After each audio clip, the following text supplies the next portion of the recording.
Good Friday morning to everybody. My name is Jarmo Oikarinen. I'm the head of the European Parliament Liaison Office here in Helsinki. And I have the pleasure to welcome all of you to this webinar on the European Union strategy towards Russia. This is now the third time that we have a high-level webinar organized jointly by the Finnish Institute of International Affairs, the Trans-European Policy Studies Association, TEPSA, and our office. And we are very happy to do it once again. In this context, I would like to extend my thanks already to Paul Schmidt, who joins us on behalf of TEPSA. He's also the Secretary General of the Austrian Association for European Politics.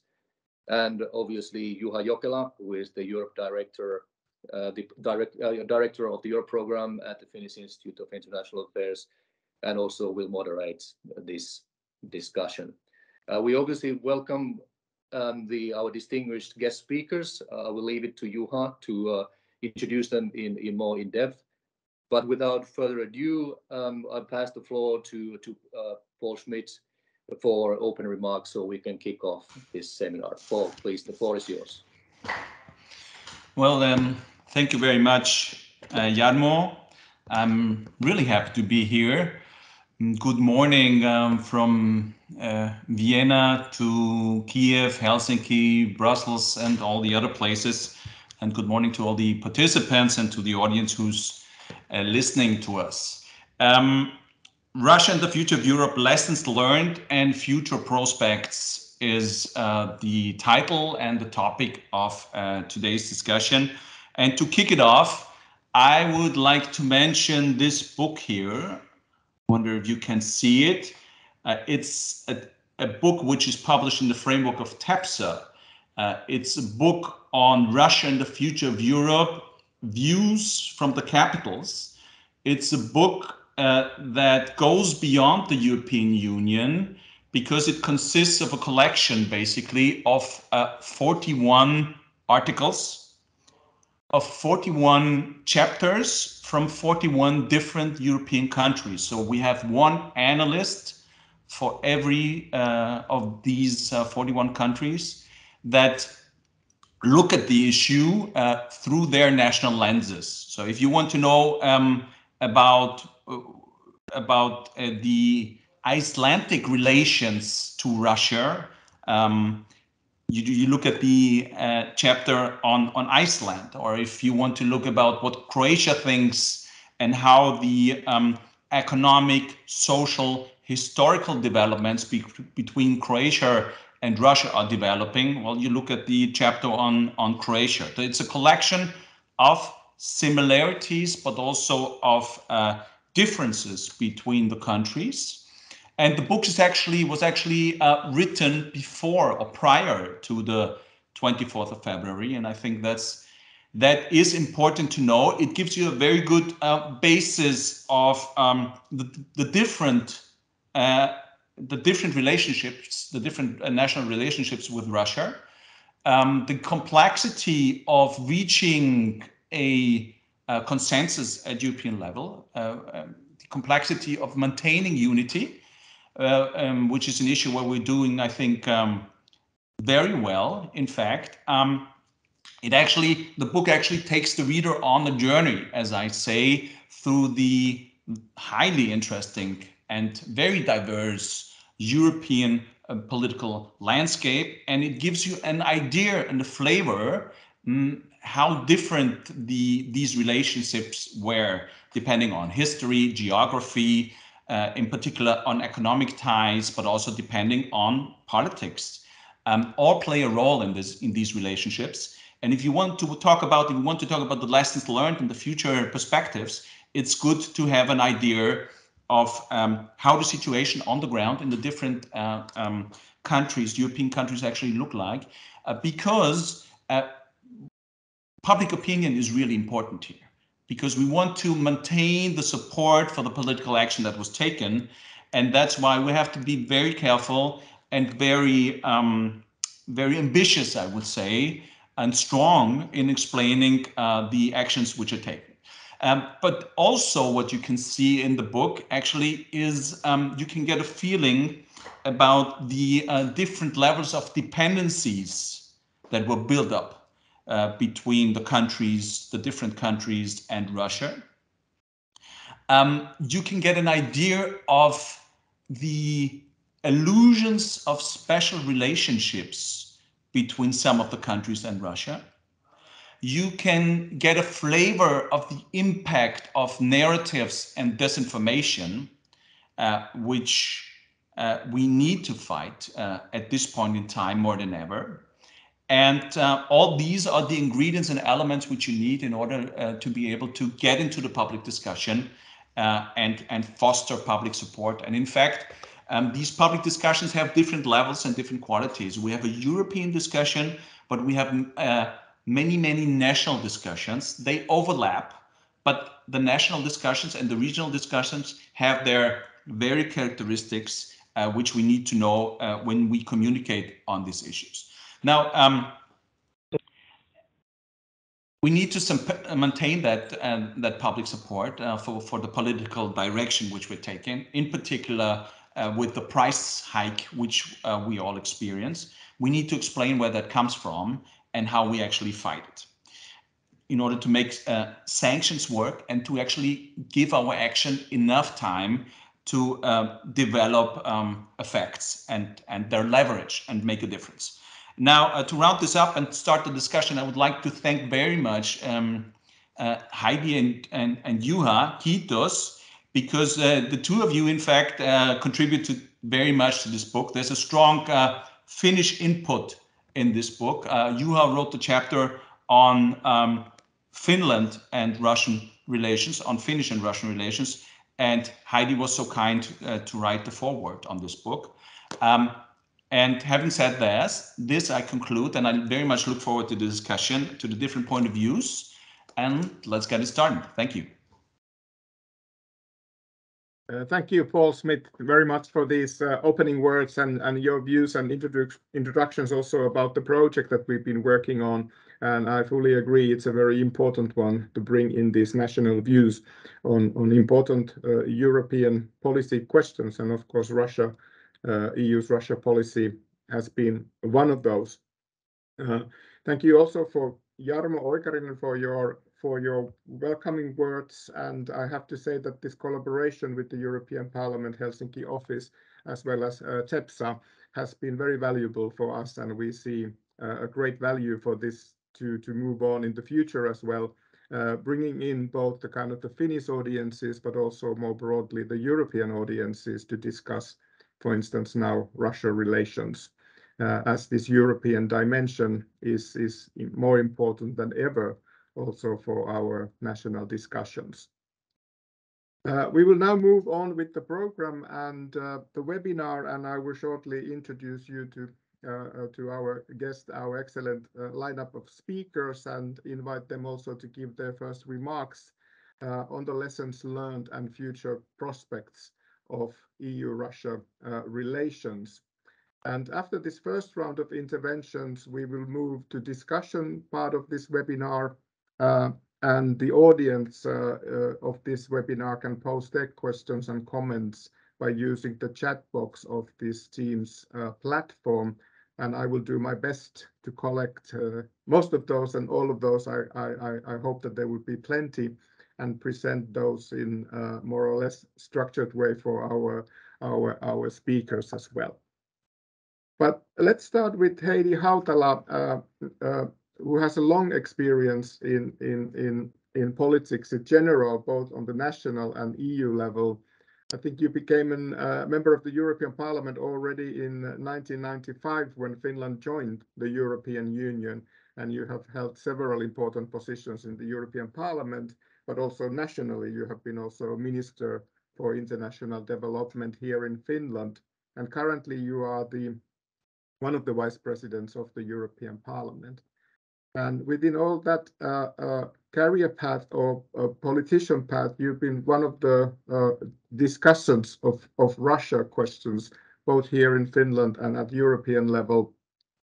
and you have followed very closely the EU-Russia relations. So I think it would be very interesting to hear your assessment from the EU's point of view about the lessons learned, as well as the future prospects for EU-Russia relations.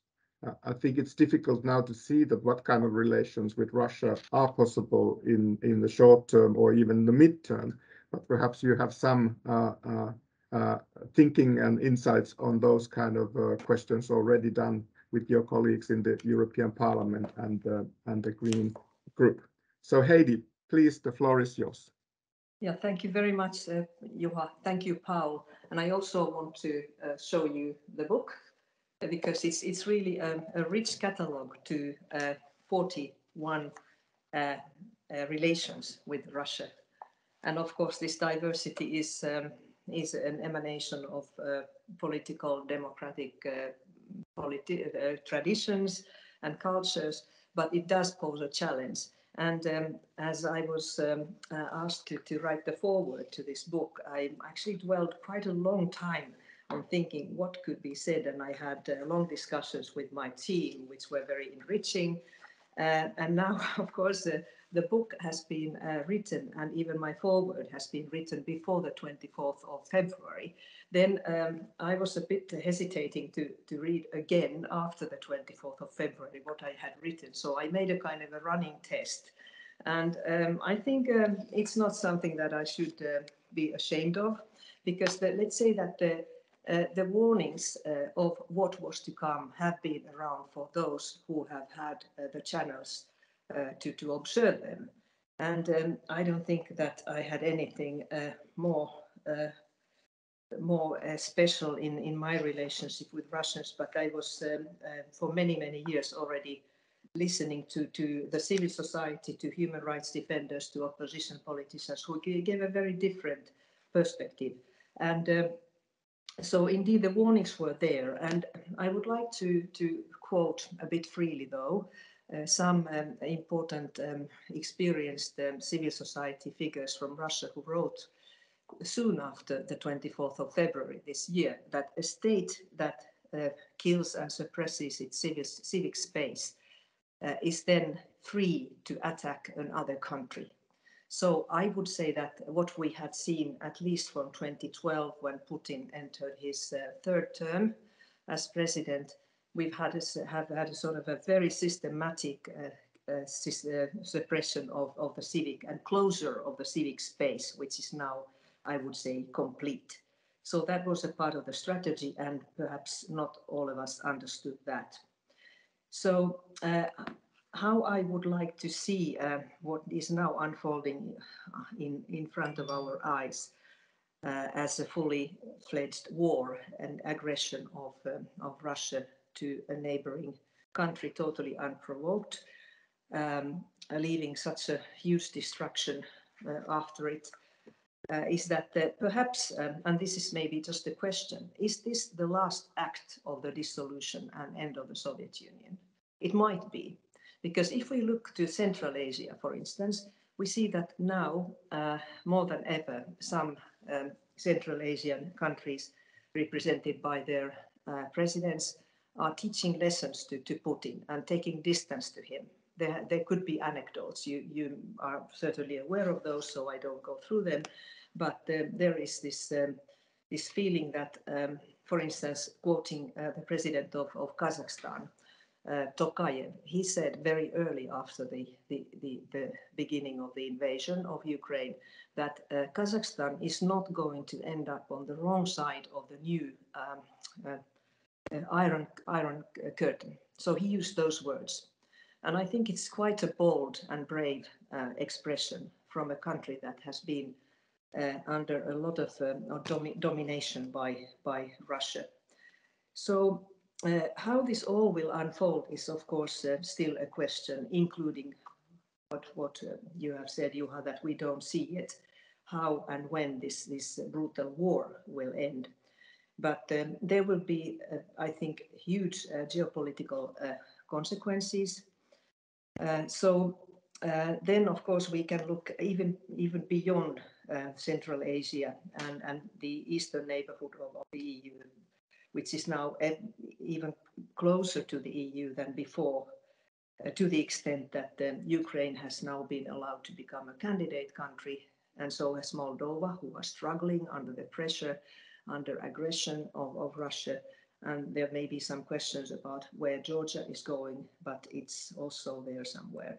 But then China, Russia-China relations, I think this is something that we still don't know how it will develop, but we see already that China is at least giving a passive support, if not more, to Russia. Though lately we have seen that it is a bit more ambiguous in its support. We see India, which is also on the fence, and then we come to the EU, and I would say that one of the biggest challenges at the moment is that that the Russian narrative is quite widespread. And for instance, Commissioner Jutta Urpilainen, who is responsible for the Commission's international partnerships and development cooperation, has spoken about this, and that we have no reason to be complacent. We have to explain the EU point of view, the European view, the Ukrainian view to this situation. But at the same time, we must open up and understand the huge challenges that the global South is facing in a situation, even if it is not the EU sanctions and Western sanctions, but there is a belief that that is what is behind it. So these narratives, I think we have to be much more aware of the limited European Union leverage there, and to do better. Then I would like to speak a little bit about how I would say since September, October, we have seen that there's more and more interventions in the public debate and among politicians, researchers about, let's say, what comes after Putin. And there again, we don't know what will happen. Is it going for the worse in terms of more authoritarianism, more suppression, more aggression, or could it open a way for something which we could call democratic Russia? I had a very surprising experience. I went to Berlin because I had decided to go to a concert of Zemfira, who's one of the most famous rock stars in Russia, now also exiled to Paris. And the only person who spoke German among those thousands of people who had gathered in Berlin for her concert was the man who was selling bratwurst. So I heard so much Russian. Could some of it be Ukrainian, because my Russian is extremely primitive. But I saw what I think could be kind of a time leap into a democratic Russia. People who were just like us, any of us, and who I would call them Russian Europeans. And now we have, of course, some new exile communities also from Russia after the war. They are not only deserters, but they are independent journalists, they are human rights defenders. And I think it's our task to support these people as much as we can. And I can see that, for instance, Lithuania and Latvia are doing a very good work here with them. And we should continue to do that. I actually regret that Finland is almost like a pathway to Europe for these people, because we are not a part of the Russian, let's say, Ruski Mir. We never were a part of that. So we are a little bit alien in terms of language and culture, but I think we should also try to give protection to some of these people. And finally, I'd like to say that when I read the latest interview of Mikhail Khodorkovsky, he's published a new book. Just like Alexei Navalny, he's also speaking about the only chance of a democratic Russia would be to limit the presidential powers. They are speaking about the need to change the constitution to a parliamentary democracy. And of course, this is very, very, very far today, but we should support those forces who are working for that, some of them inside Russia and some outside Russia. Thank you. Thank you. Thank you very much, Heidi Hautala, for this analysis, actually, and also views on Russia.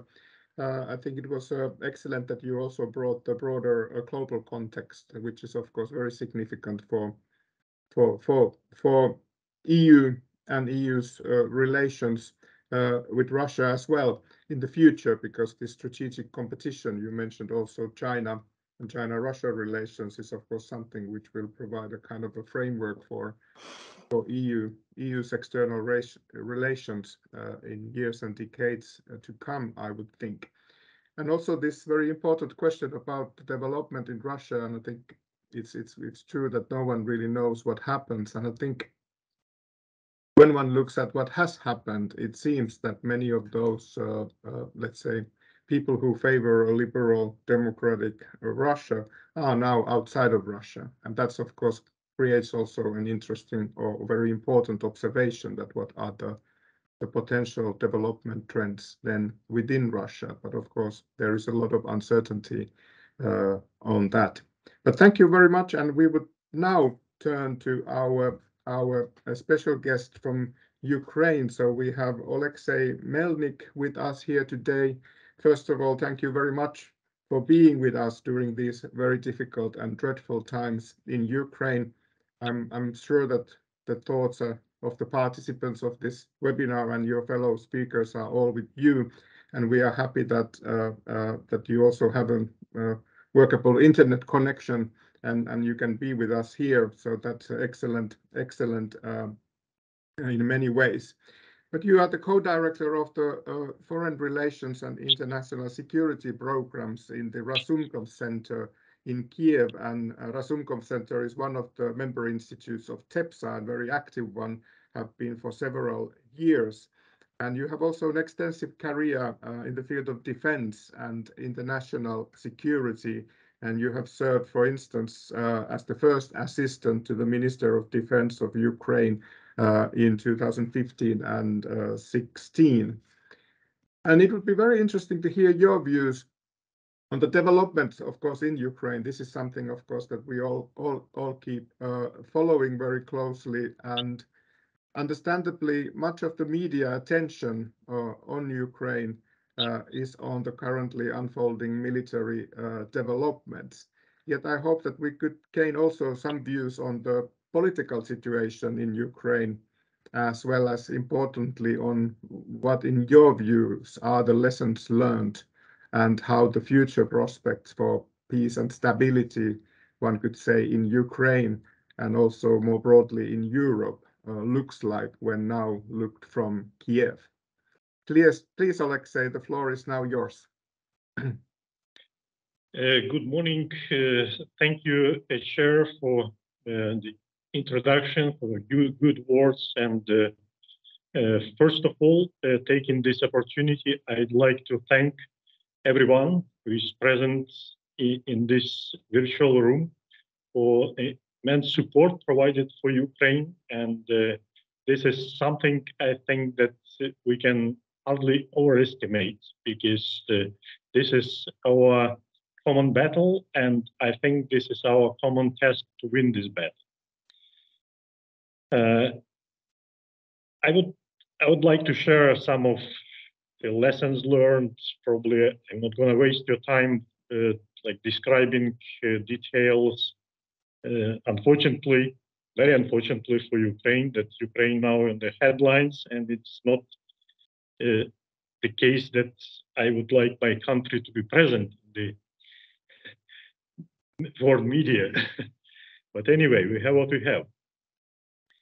The ongoing war is a battle for Ukraine's existence in the present day and about its future. This is also our common European struggle for a prosperous, secure, and free Europe.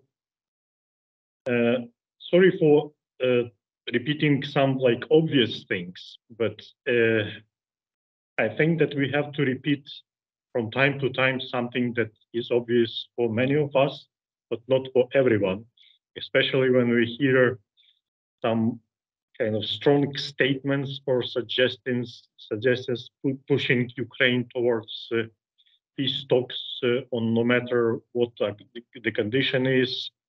So we have to remind people what the problem, the real problem is, what the scale of the problem is. And I think this is one of the objects of today's event. Most of you probably remember the statement from the 2003 European Security Strategy. I quote, "Europe has never been so prosperous, so secure, nor so free. The violence of the first half of the 20th century has given way to a period of peace and stability unprecedented in European history." End of quote. It was December 2003. And I assume that not all of you can recall an incident that had happened in Europe just a few months before that optimistic declaration was made public. In autumn 2003, Russia and Ukraine were a few steps away from an armed conflict caused by territorial dispute over Tuzla, which is a tiny Ukrainian island in a Kerch state. There was an attempt of a hybrid annexation by constructing a dam connecting the Russian coast with the Ukrainian island, done by the Russian paramilitary workers with display of military presence. At that time, Ukraine showed its readiness to use force, and Russia was not ready or strong enough to escalate at that time yet. It was well before Vladimir Putin's 2007 Munich speech, 2008 Georgian war, and 10 years before Russia's annexation of Crimea and Tuzla Island as well. This is one of the lessons, or just remark to the lessons learned I'm going to share with you later. So the 2003 Tuzla crisis was not the first dangerous case in Russia-Ukraine relations. In fact, quite a number of them, like challenging the status of Crimea and of the city of Sevastopol, took place during Boris Yeltsin's presidency, and well before the world learned who was Mr. Putin. So my point is that Vladimir Putin is definitely a bad person and the problem himself, but his potential exit from political arena will not solve the long-time security problem of Russia. And our relationship with Russia, last year we published a book, like 30 Years of Ukrainian Independence. And in a chapter devoted to Russia-Ukraine relations, there is a very good table which is titled 30 Years of Russia-Ukraine Conflict. So we've been in a permanent conflict with Russia for 30 years, which ended with this bloody full-scale war. Nevertheless, I agree that as long as the Putin's regime remains in power, not just Vladimir Putin, but I stress his regime, Russia will present the main security threat to Ukraine and will remain a destabilizing factor for regional and as well as the global security. As was mentioned in a previous presentation, we don't know when and what is going to happen after Putin, but there will be an opportunity, I'm sure, and a great challenge for forming a post-war relationship with Russia. A peaceful coexistence is the maximum that Ukraine can realistically expect in our relationship with Russia. And even this minimalistic expectation depends mostly on the terms, on the outcomes of the war. Russia's military defeat in Ukraine and withdrawal of Russian troops behind the internationally recognized borders is probably one of the best solutions, and anything less, like freezing a front line at a certain stage of peace talks, will postpone a next third stage of the war for 1 to 5 years, according to the recent expert survey conducted by Razumko Center.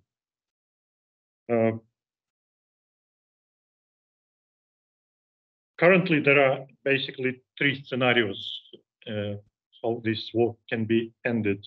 First is like freezing the front line at the moment when the peace talks take place. The second, Russian withdrawal to the February 23 line, or as I said, the best option is if we force Russia to withdraw its troops behind the internationally recognized border. But even in this case, I'm afraid that the period of relative peace will not last forever. What are the options for Ukraine to provide the security guarantees? It's probably a combination of strong national defense capabilities plus reliable external security guarantees. Very desirable is a NATO-EU membership. By the way, I congratulate Finland with such a smart decision to join NATO, because in fact, Article 5, the main essence of the Article 5 is actually deterrence, and defense, I think it's just probably not for sure, for my understanding. So the Article 5 of NATO would be probably the best guarantee as a deterrence factor against any Russian aggression in the future.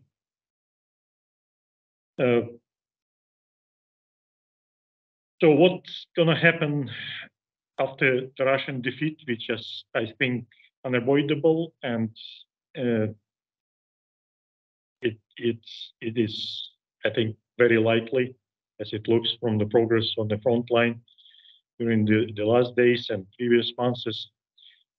So there might be another attempt of democratization of Russia, which is hardly likely, in my opinion, to be more successful than the previous one.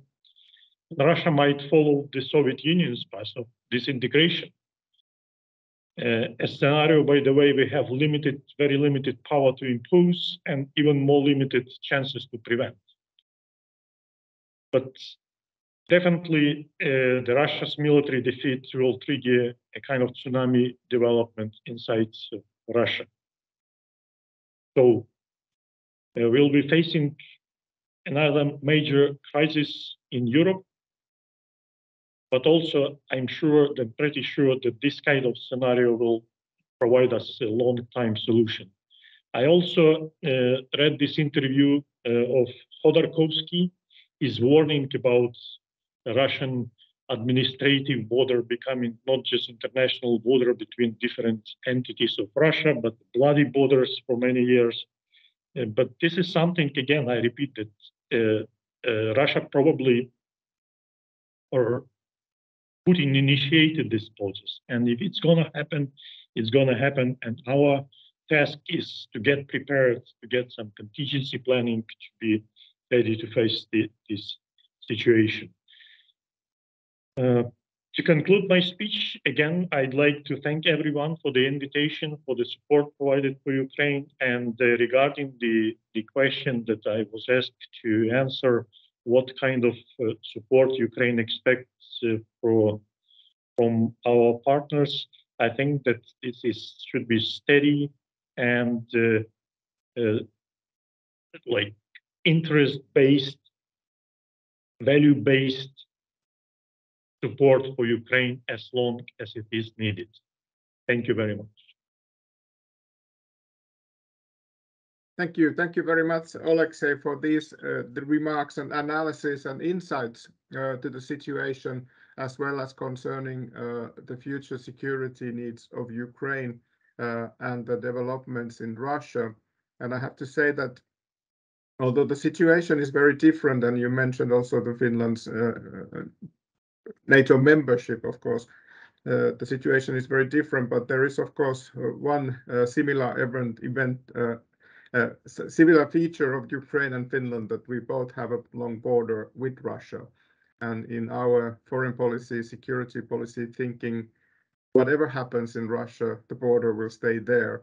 And there are ways in which the country needs to cope with the changes and try to build stability and security for the region. So I think there is kind of a common understanding. It is easy to find from your analysis as well. But now we will turn one of our own. So we have Sinikukka Saari, who is a leading researcher here at FIA. She is currently working in our new program, which is titled Finnish Foreign Policy, Northern European Security and NATO. And Sinikukka, of course, has a very extensive track record in analyzing Russian foreign policy as well as EU-Russia relations. And she has been working recently quite a lot on different methods to provide foresight analysis as well to the foreign policy discussions. I also have to say that or note that she is one of the authors, I think, of very first publications of this institute directly focusing on NATO. That was the report you and Kristen Pursiainen edited or wrote in 2002.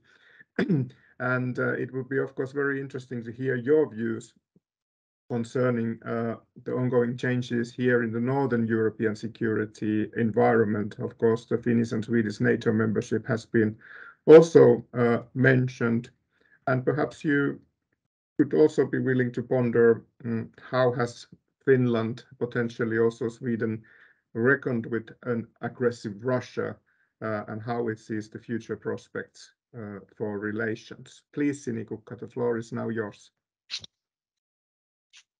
Thank you, Juha. Thank you, Oleksii and Heidi for great introductions, and of course to all participants.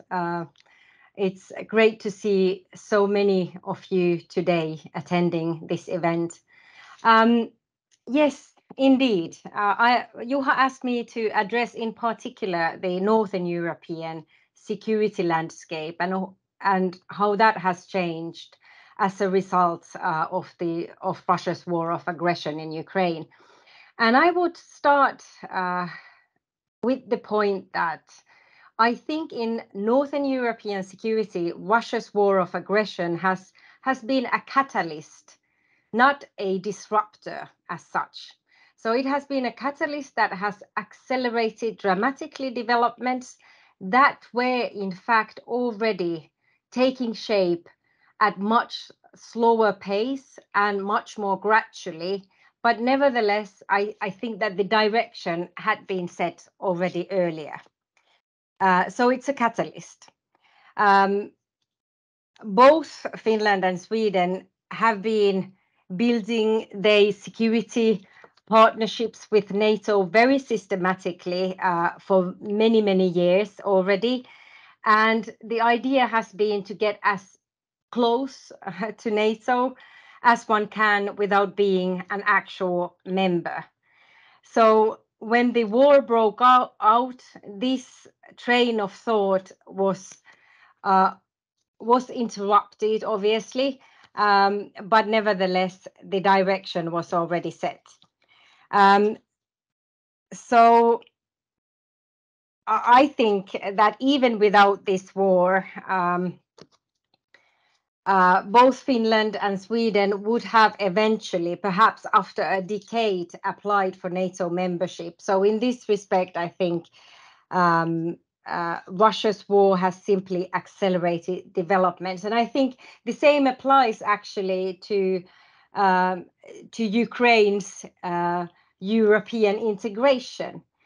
Russia started this war in order to halt the development, the much longer trend that was already there and had been since the fall of the Soviet Union, basically. But in fact, what Russia ended up actually doing was to accelerate this development that now, like Heidi pointed out already earlier, both Ukraine and Moldova and soon also Georgia will have the official candidate status. So it really didn't go as President Putin planned.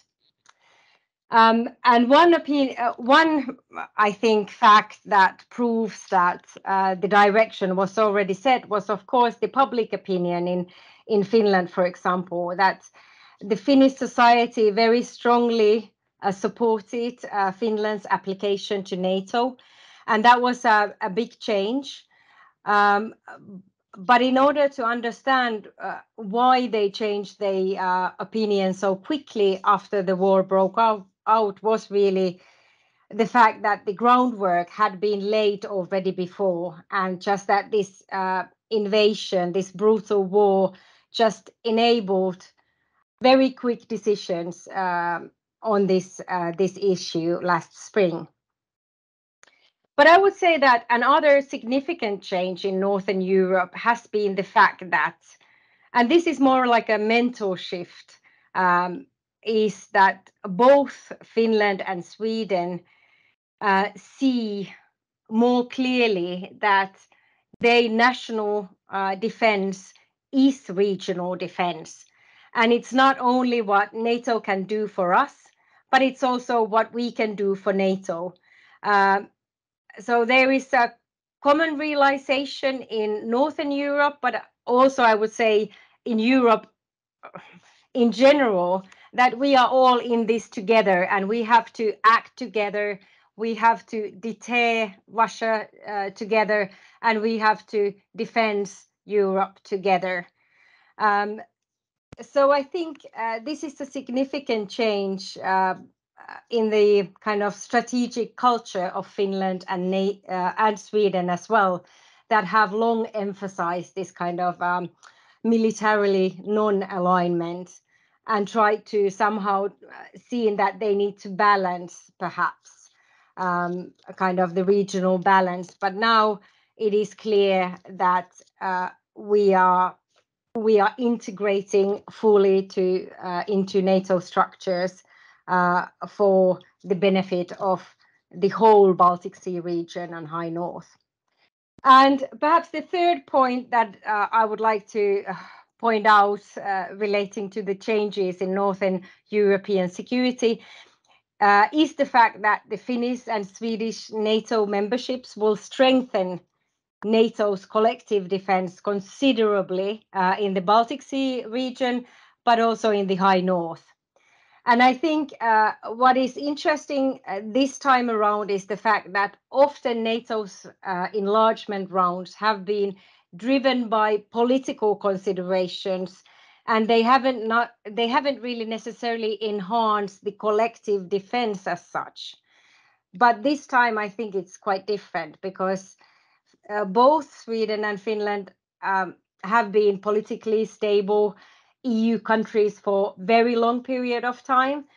And this enlargement is driven by defense considerations, not so much political ones.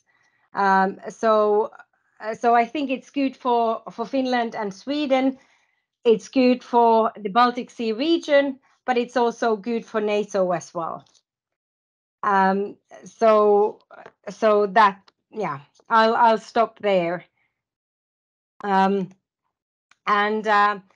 Juha, would you like me to address also the kind of the future related question on the future prospects of EU-Russia relations?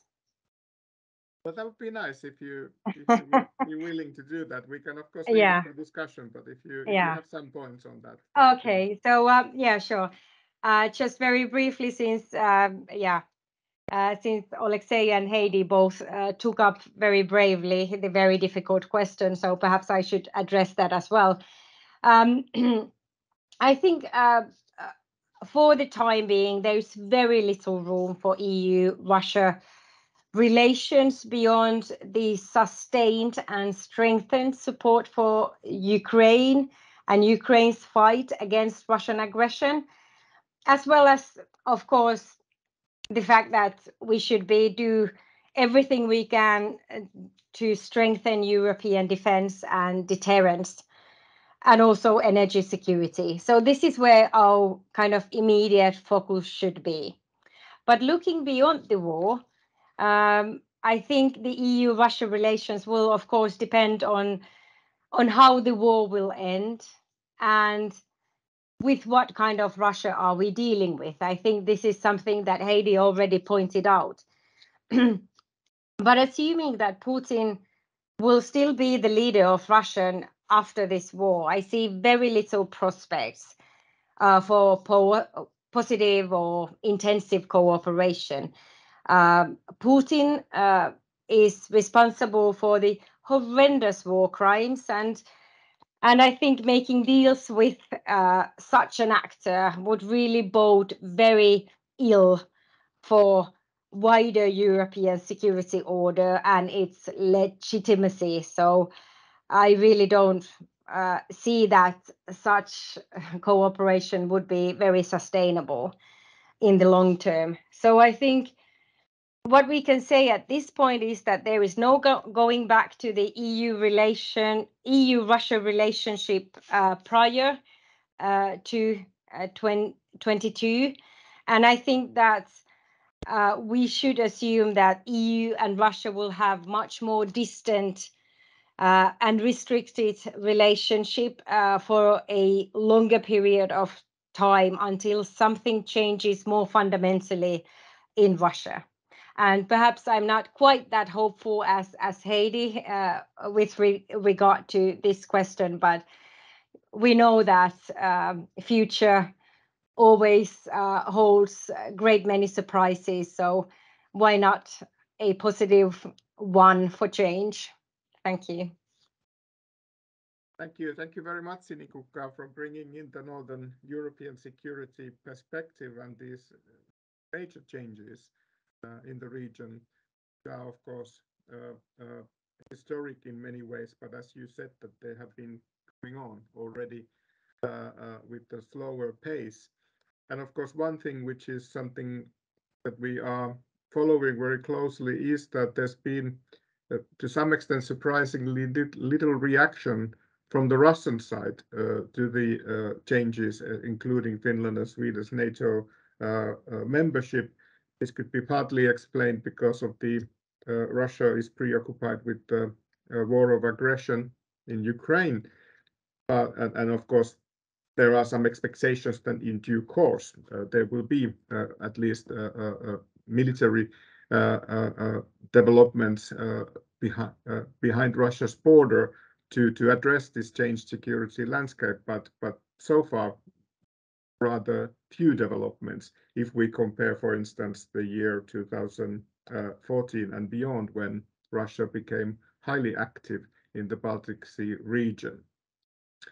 But now I think it's time to move towards a discussion part of this event, and I would once again invite our participants to post questions and comments to the chat box. I haven't seen any yet, but I have, of course, prepared some themes for discussion, and I would perhaps want to start with the more sort of current debate and discussion that we have had also with regard to the US midterm elections. And as a researcher and follower of EU politics and European politics, there seems to be somehow some kind of a nervousness, at least in the public domain, with regard to the continuing support for Ukraine. This is like news pieces related to certain member states, or most recently the US midterm elections. They pop up, they make headlines. And as a researcher, I've been pondering every now and then that whether we see the full picture behind these kind of news flashes, the kind of the steadfastness of the West and Europe in supporting Ukraine, and also what comes with the decisions already made, meaning the kind of the path dependency, which was also alluded here with the Ukraine's EU membership candidate status, for instance. So it would be interesting to hear your views, because you're following the discussion and the kind of the Western EU response to the war, as well as supporting Ukraine from different capitals, so to say. But what is your view on that? Whether this is something that we should be worried, as some of the news headlines suggest, or whether there is a kind of prevailing sort of stronger tendency to retain that unity for supporting Ukraine. And of course, it would be very interesting to hear how in Kiev Alexei sees this kind of a discussion and debate going around every now and then. But maybe we could start with Heidi. Yeah, thank you very much.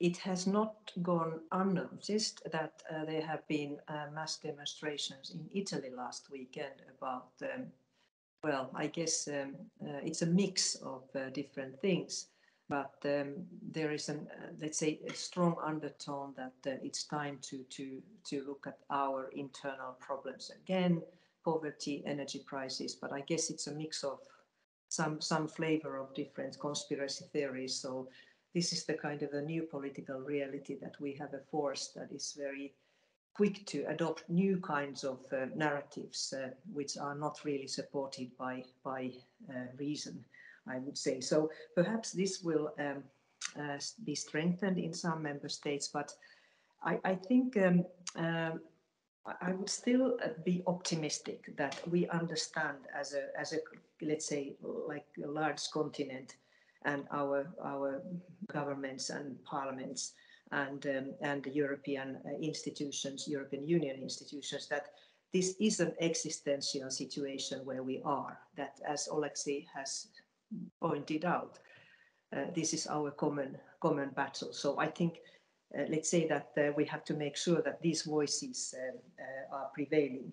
Then one of the concrete consequences, as I think it was Sinikuka who used the word energy for the first time in this discussion, which is very essential.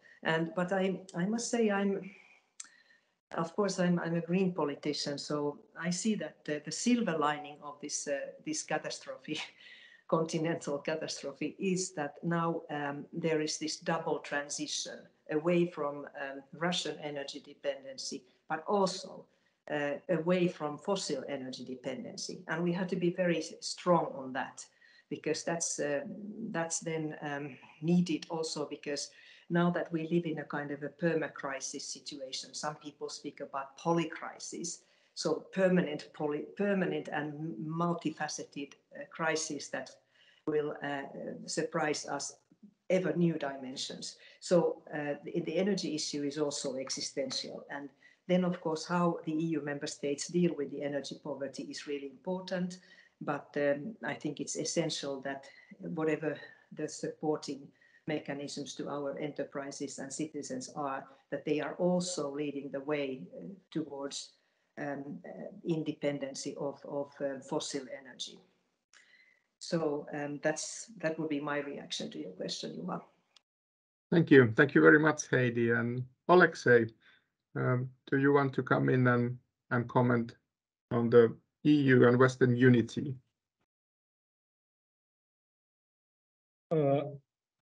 Yes, this is one of the most critical questions that keeps us awake, let's say, in the middle of the night. And we followed closely the American elections,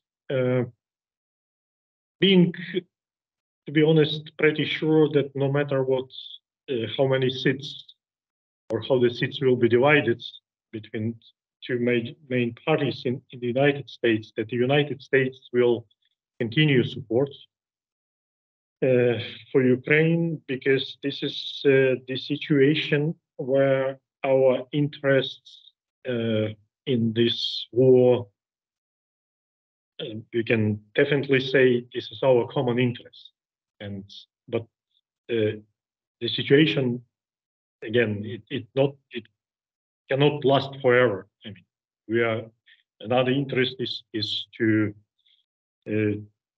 get out of this crisis as soon as possible, and on the conditions that would satisfy us. But knocking the wood, I think we are pretty safe.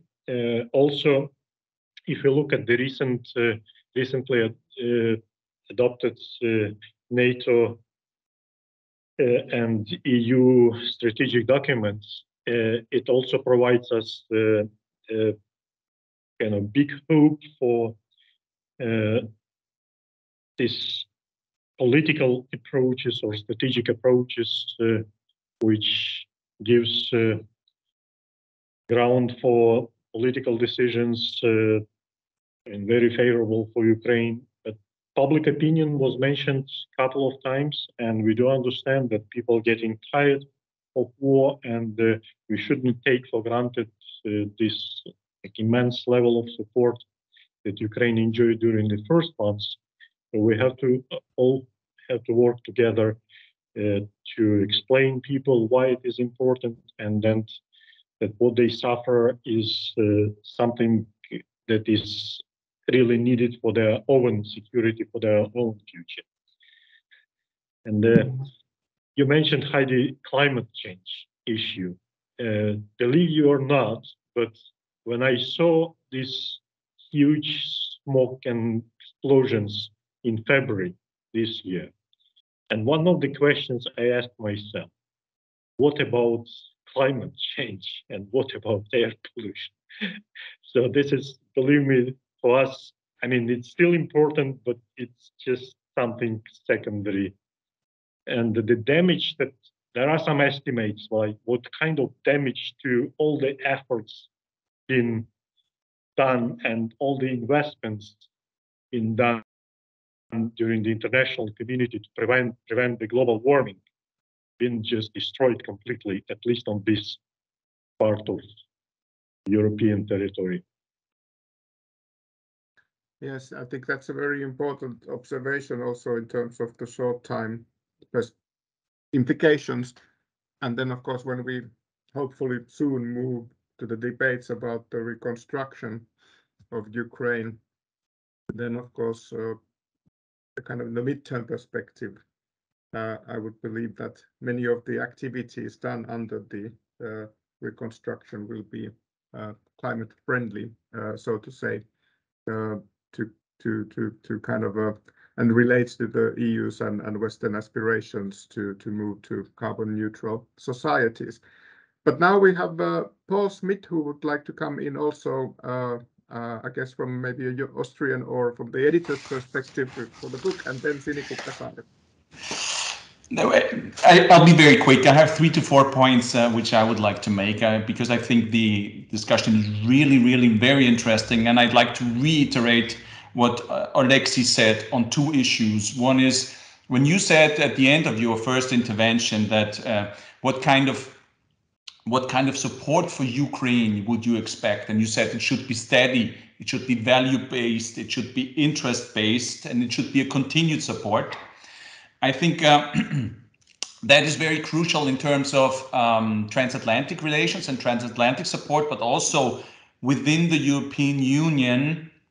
At the beginning of your intervention, you said we have to keep explaining and continue explaining, even for those who sometimes cannot hear it anymore or have understood it.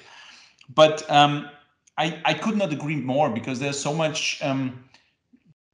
We are running into the risk of having a fatigue on the Ukraine-Russian war in public opinion with the public, and that's a risk we cannot take, and that's why we have to keep explaining and continue explaining the motives and the reasons for our stance of support for Ukraine. I think that's very crucial and cannot be said enough. That's one point. The second point is, Heidi, I'm a complete fan of the green transformation, and I think the fight against climate change has to be in the forefront. But I'm wondering, also in our countries, whether the question of tackling energy poverty, energy security is not, to some extent, actually pushing away the primary focus of fighting climate change. I wonder, I mean, realistically, maybe it's a temporary development, and maybe, as you have said, in the medium term it will be different. But if you look at coal production, if you look at new nuclear power plants, if you look at the import of natural liquefied gas as a substitute, I mean, How do you perceive that? That was an issue. And two last points, if I may. Sini Kuka mentioned, and from an Austrian perspective, that is of course very, very interesting, that for the public opinion to adapt to this very quick change or very quick decision on the NATO application of Finland and Sweden, the groundwork was already done way before. So there was actually a long discussion on security issues and security challenges. Now there again, history, geography, all play a very, very important role. But I think there are other countries where this discussion has not really taken place, no matter what the outcome could be. But we see that in Ireland, for example, and also in Austria, public opinion is quite the contrary to the developments which we've seen in public perception in Sweden and Finland. And my last point is because Sini Kuka also mentioned the interesting effect of a quick granting of candidate status to Moldavia and to Ukraine, and then Georgia being in the pipeline. But I think what we have not, what we need to focus on is the broader enlargement and neighborhood strategy, and also what is your, I mean, the geopolitical dimension is everywhere and pushing these processes to advance really fast. But what is our real strategy, politically speaking, for the Western Balkans as well? Bring them into the boat. We have our processes, a conditionality and requirements have to be met, but there's this new, very strong political dimension, which also plays very much into the issue of narratives, disinformation, zones of influence versus a value-based approach. I just wanted to stress that there also it goes beyond potential members of the European Union. It is an enlargement and a neighborhood strategy, but it is also about enlarging the European Union. And what does it actually take to enlarge the European Union? I mean, it's easy to talk about it in terms of headlines, but the fact is there's at this point in time no unity, no agreement, no consensus on enlargement, and no consensus on reforming the European Union, which would actually be a condition for enlarging the European Union. And with that, I stop. Thank you. Thank you. Thank you, Paul, for these points and observations. And I think we can come back to those in the discussion. I'm sure that Heidi and Alexei would like to interview as well, but it's now Sini Kukkasaari's turn, so please. Yeah, great, thanks. I actually just wanted to address the question that you asked about, about the kind of the Western support and how the conflict will end and so on. But I think here I would like to just to highlight the fact that basically the way in which the West or the US and European countries have reacted to conflicts and wars in the post-Soviet space has traditionally been that you try to kind of get a ceasefire and somehow hold the situation on the ground and then try to negotiate an agreement. But I think now, since we have been in this limbo since 2008 at least, and well, actually even earlier, but nevertheless, I think now we can see that Russia has really manipulated these peace processes, and they haven't really been about bringing peace, but it has been much more a tool for Russia to change the conflict dynamic to its own advantage. So if this is again our solution, that we start pressuring Ukraine to negotiate kind of ceasefire with Russia, I don't really see this as a credible option at this point anymore. I mean, we have been there, and now it's time to start thinking about something different. we don't really achieve sustainable peace in this region by engaging this kind of premature negotiations. It will just give Russia, some 5 to 10 years more time to prepare for the next round of war. So I don't think that the Minsk agreement and the Normandy format is kind of the formula that will bring peace here. So I think it's better to just support Ukraine and strengthen the support, sustain the support, and politically also support Ukraine as much as we can. That's all. Okay, thank you. Thank you very much, Sinikukka, as well. And now we have the Paul's points. I think that some of you might want to respond to those, but there was also some questions from the audience. I think it's important to take those now on the table as well. At least 2 questions concern the High North, what Sinikukka mentioned, that is the Arctic. And there's also been this collaboration within the Arctic Council, but also beyond that, with Russia on issues like search and rescue facilities, as well as, of course, the climate change is a big topic, which kind of is felt in the Arctic. And then, of course, now the question is that whether the collaboration, whether there are in the future also collaboration with Russia, whether that's possible, or whether we see the geopolitical tensions and also the competition, even rivalry, spilling over to the Arctic region. But your views on the Arctic, whether the collaboration with Russia could continue or not, would be very helpful if any of you want to touch upon that. And then there was a direct question also for Heidi about the democracy in Russia, and also, as we have read many analyses and commentaries on the bleak developments in Russia, some also going all the way to the history of Russia, having a rather deterministic perhaps approach also, that whether Russia could ever be a democracy. So I think your views on that would be extremely helpful, because we all know that you have engaged with Russian civil society over decades, and perhaps you can bring into the table some interesting insights on that. And then I would also like to raise the question of enlargement with all of you, and the kind of the shift or going back to the kind of the geopolitical elements of enlargement.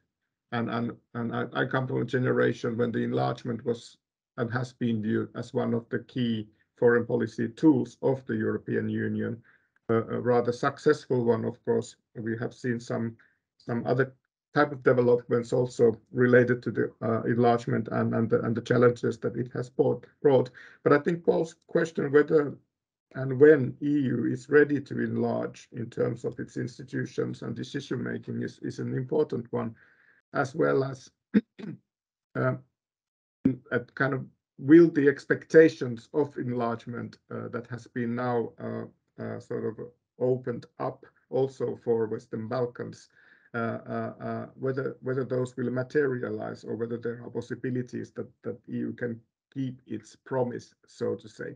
I think that's a very important element of this new enlargement debate what we are having, and so far we have just heard that this is a longer term process and it takes time, but there is very little sort of practical steps and kind of policies directed to that direction, also knowing that the enlargement processes in Western Balkans have not been advancing as it's been promised for the Western Balkans.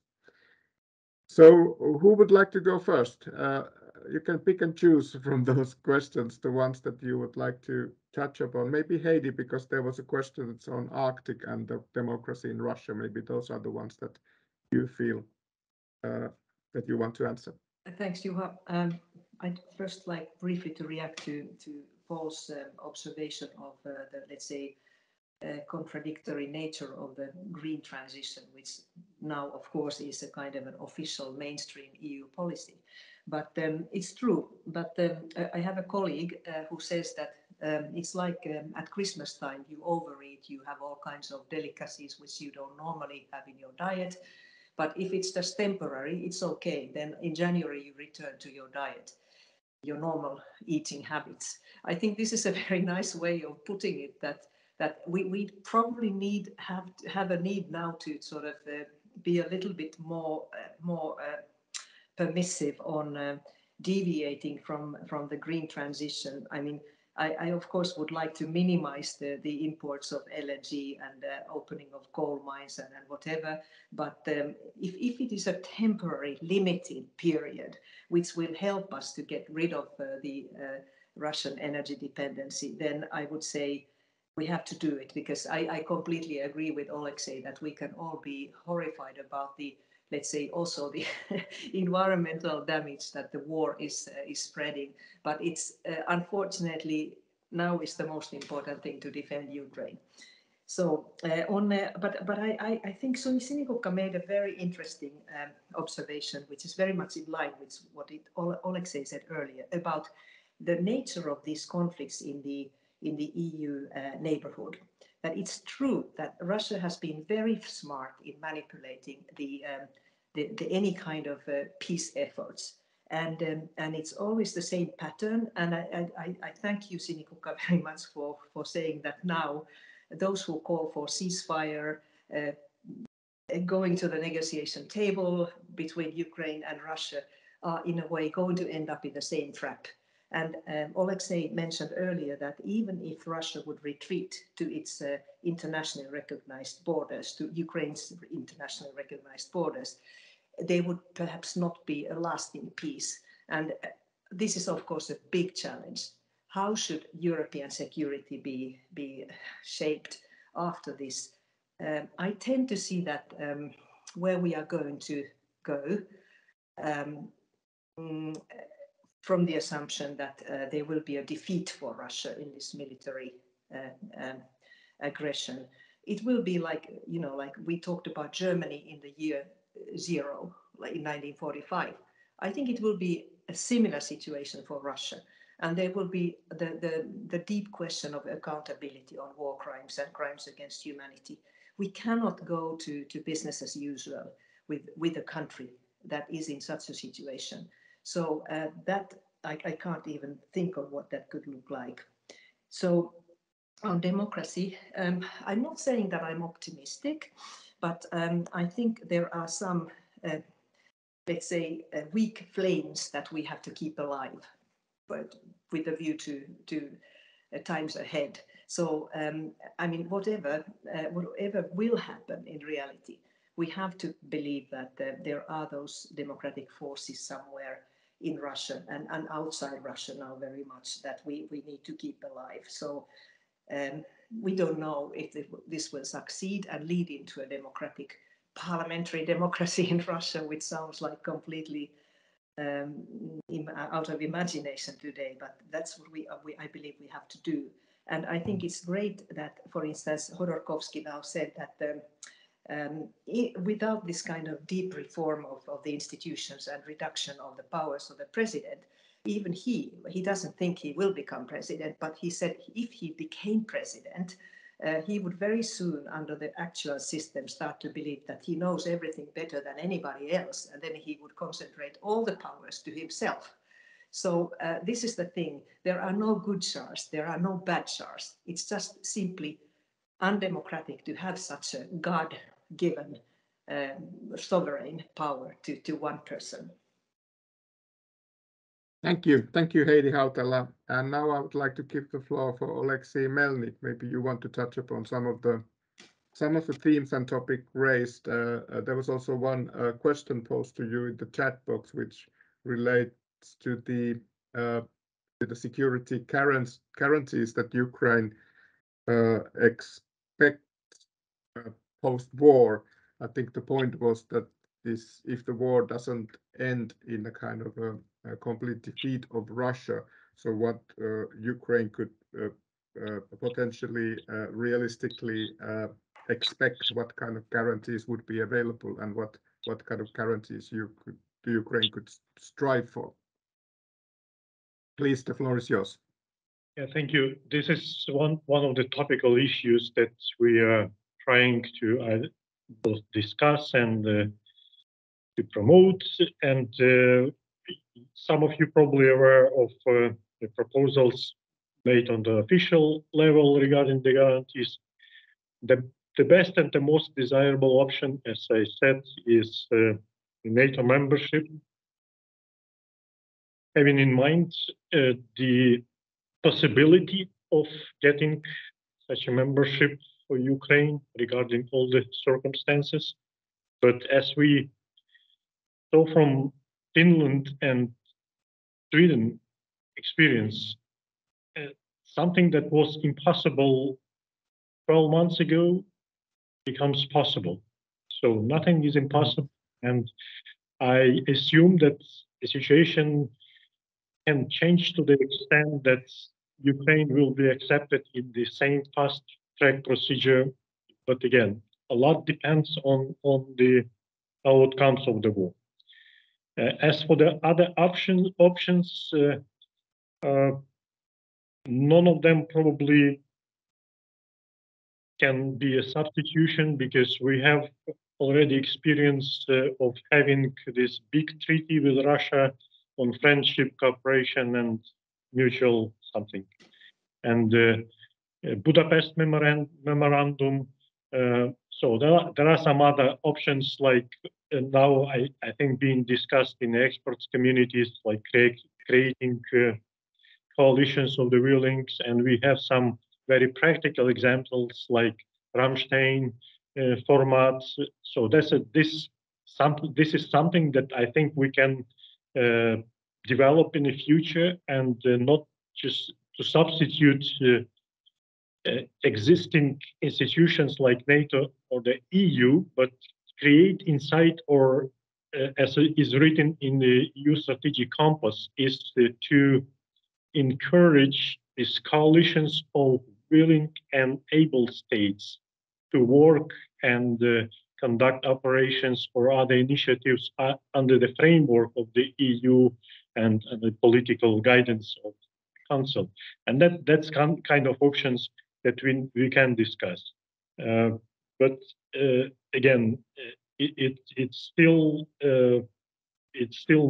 not clear, and a lot of depends what kind of Russia we will get, what kind of neighbor we will get after the war ends. And I'm pretty sure that the best option for us is to have Russia not in the current size and the current shape.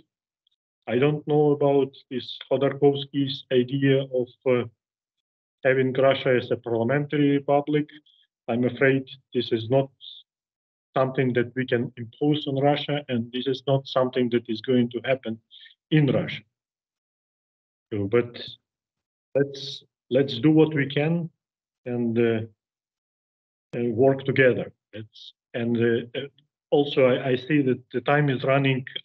Regarding the question that was put at the beginning about Ukraine's support and the importance of this support, I think there are some basic principles that we have to observe when planning our limited resources.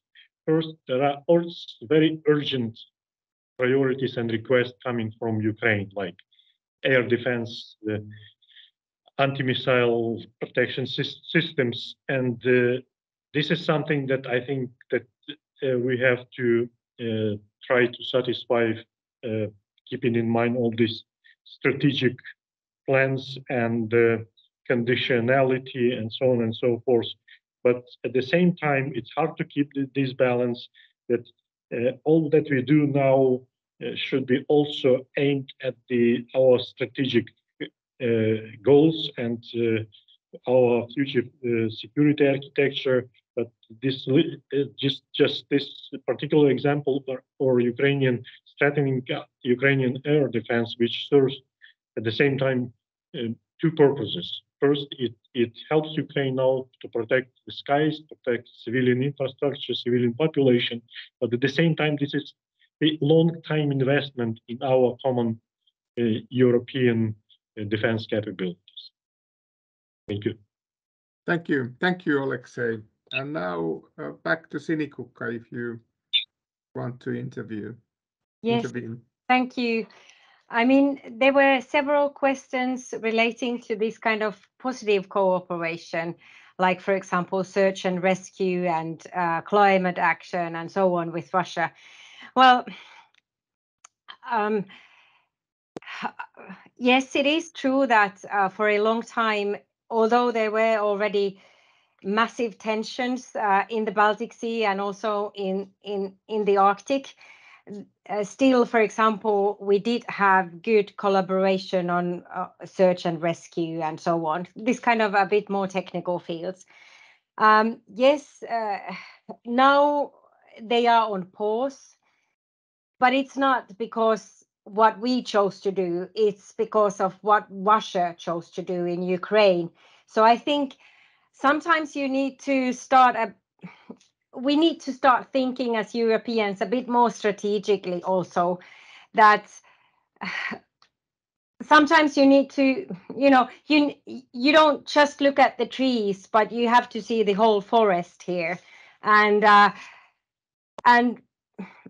unfortunately, this also means that this kind of positive, like for example, scientific cooperation is not happening right now. It's because of Russia's decisions and also because Russian universities and scientific centers have actively supported the war. So I think this is something that we need to do. Unfortunately, this is the world as it is today. And even beyond the war itself, I would see that unfortunately, the future for all of us will look gloomier than what we are perhaps used to. I think that in future we will see overreaching geopolitical competition. We see competing power centers with their own norms and agendas. And even in economic terms, I think we will see also in future more shortages. We have to pay a lot more for the goods that we are ordering. And it's not all negative, I think. Perhaps it's time that we start paying something for the energy and start paying something for the, the bric-a-brac that we order from China. There are some positive elements into that, but it's a very different kind of world than this kind of globalized, open, transparent, benign world. So somehow I think in future we need to start thinking about preparedness, a kind of supply chain, things like that, much more seriously. So there is no going back for EU-Russia relations, but not for wider kind of global affairs, I would say. Thank you, Sinikukka. There's been a lot of questions in the chat box, and I have posted some of those to you already. There was the question about the security guarantees that Ukraine could aspire. Then there's been two questions about the Arctic cooperation.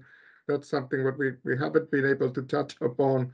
Then there's been also questions about climate and energy. I think we have discussed that quite a bit, but there's one question from Arkari Moses, which is, I think, quite important one, and that's for Heidi Hautala. What, in your view, is the likelihood that using frozen Russian assets will be done for the post-war reconstruction of Ukraine? I think this is at least something, if Heidi, you have a view from the European Parliament on that. So we have a couple of minutes left time, please. Yeah, thank you. On security guarantees, by the way, I think it was a bit of a taboo outside Ukraine until this autumn to even discuss again the possibility of one day Ukraine joining NATO. It's not a taboo anymore because Russia has crossed all the lines that we can imagine. So that will the discussion will there be to say what will be the impact is interesting to see. On the frozen Russian assets, Arkady, I think that the European Commission is trying to understand on what legal grounds that exactly could be done, that the frozen Russian assets could be used for reconstruction of Ukraine and other necessities. And I think for me, I would sort of place this discussion in this sort of, let's say, Russia in the year zero when we come to that. But certainly that is morally something that should be done. And I hope that there will be legal grounds to do that, but I'm not an expert. Thank you. Thank you, Heidi Hautala. We are now approaching the end of this webinar, and as you can see, the discussion also in the chat box have been very lively. I think we have covered most of those themes and topics which were raised there. I think there is maybe to end this webinar a very pertinent one posed at least two persons in the audience, and that relates to the international law as well as rules-based order in a way of countries' rights to defend themselves, and then the problem emerging with great powers or superpowers not signing up or living up with the rules we have established. And the person asked that whether this is something that could change in the future. I think this is, of course, something that has been noted with Russia's war on aggression, also in the European perspective, that what has actually happened is that the rules-based European security order has been fractured or even collapsed. And this has already been mentioned with the kind of the treaties and agreements agreed, as well as the institutions, if we look at those like the Organization for Security and Cooperation in Europe, which is now absent in any meaningful way of the discussions and debates about the European security. So I think one of the big questions for the future, which also this webinar alludes to, is that what is the kind of the future of rules-based international order, including also the future of the UN system and the international law enshrined there, as well as the regional rules-based organizations and institutions and their kind of meaning and importance in years to come. And I think this is, of course, something where we cannot provide any answers at the moment, but this is, of course, one of the questions which touch upon the broader topic of what kind of a security order in Europe will emerge after the war, Russia's war of aggression in Ukraine has ended and the peace has been restored.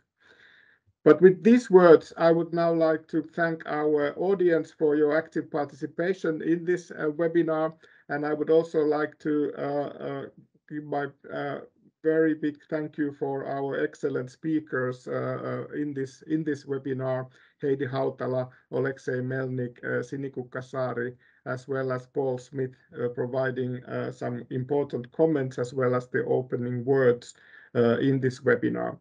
And I would also like to thank Jarmo Oikarinen and the European Parliament Helsinki office for your cooperation for this event, as well as the welcoming words to this event. This webinar is now adjourned. The discussion will undoubtedly continue in FIA seminars and activities, including webinars in due course. I wish you all a good Friday afternoon and weekend when we are there. Thank you very much.